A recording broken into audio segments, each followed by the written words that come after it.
ইসরায়েলের বর্বর হামলায় নিহত হয়েছেন হিজবুল্লাহ প্রধান হাসান নাসরুল্লাহ ও ইরানি জেনারেল আব্বাস নীলফুরৌশান। আর এই হত্যার প্রতিশোধ নিতে মরিয়া ইরান ইসরায়েলে হামলার প্রস্তুতি নিচ্ছে।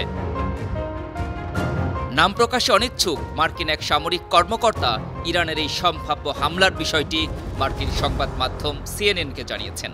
এদিকে তেহরানের এই পদক্ষেপে অনেকটা উদ্বিগ্ন হয়ে পড়েছে ইসরায়েলের প্রধান মিত্রদেশ মার্কিন যুক্তরাষ্ট্র। তবে আকাশ, পানি না স্থল, কোন পথে ইরান হামলা চালাবে তা স্পষ্ট করেননি ওই মার্কিন সেনা কর্মকর্তা।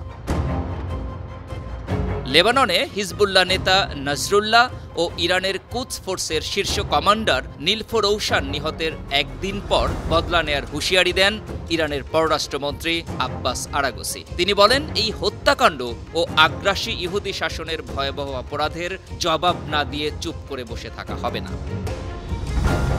ইরানি পররাষ্ট্রমন্ত্রীর পাশাপাশি এদিন দেশটির কৌশলগত বিষয়ক ভাইস প্রেসিডেন্ট জাবেদ জারিফ হুঁশিয়ারি দিয়ে বলেন, যথাসময়ে সঠিক জবাব দেওয়া হবে, আর এটি হবে ইরানের ইচ্ছাতেই।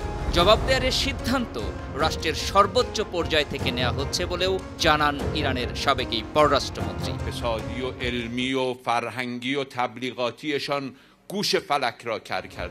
এদিকে ইরানের সম্ভাব্য এই হামলা নিয়ে সোমবার বিবৃতি দিয়েছে মার্কিন প্রতিরক্ষা দপ্তর পেন্টাগন।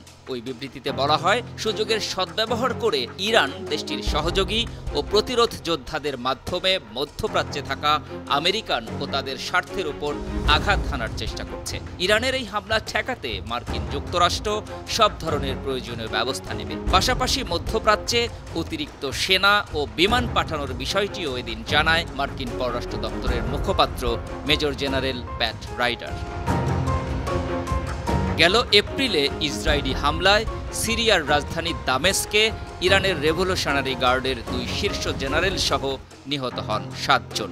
প্রতিশোধ নিতে ইসরায়েলে ড্রোন হামলা চালায় তেহরান। তবে যুক্তরাষ্ট্র, যুক্তরাজ্য, মিশর, জর্ডানের সহায়তায় ইসরায়েল এই হামলা ঠেকিয়ে দিলেও ক্ষতিগ্রস্ত হয় দেশটির একটি সামরিক ঘাঁটি। মধ্যপ্রাচ্যে কয়েক যুগ ধরে ইরান ও ইসরায়েলের মধ্যে ছায়াযুদ্ধ চলছে।